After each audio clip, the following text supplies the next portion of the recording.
Mepe Cangkaro, kora-kora lanjut terus buka paketan teko bestiku.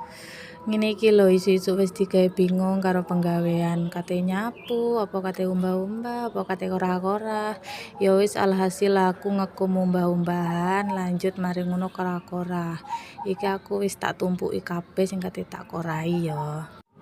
Iki ngono dudu icake apa rek? Jenenge piring, mangkok, gelas. Iki ngono icake kopi, ya icake goreng endhog, icake nguku sego, bak-bak iki icake sayur-sayuran sing mau kae sing kate tak masak.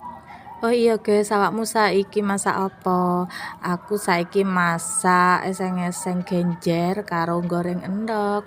Iku ae yo menuku simpel ae, tapi genjere mau wis tak kei lombok sing akeh dadi enak, pedes, sedep ngono lho ya.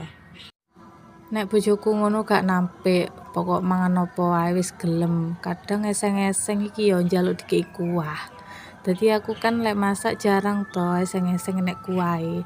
Dadi saiki iki mesti tak kei kuah dadi rada banjir ngono lho.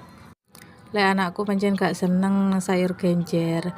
Lek sing jeneng jangan kacang, jangan gambas kuwi seneng. Apa maneh di jangan bening ngono kuwi.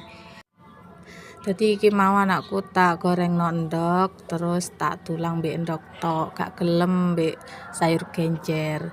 Biasane sih yo kadang ngincip-ngincip ngono teka saiki.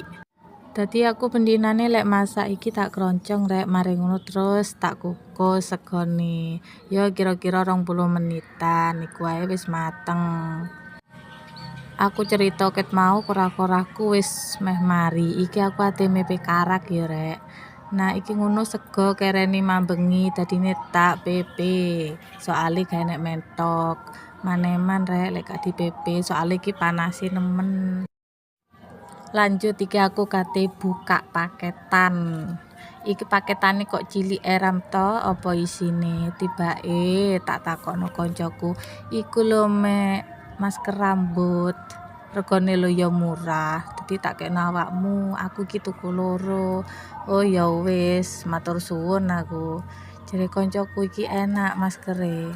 Meneh lek rambutmu rontok, lepek, berminyak. Wis pokoke paling best seller iki. Iki ngono murah rek regane. Kurus 11.000. Sik tak bukae dhisik. Iki ngono segele angel leram sing kate buka. Sampai jiko gunting aku. Duh lah. Wis endang ngono ndang kenek ndang wis. Iki aku kate nge-review ngono lho. Iki ngono tak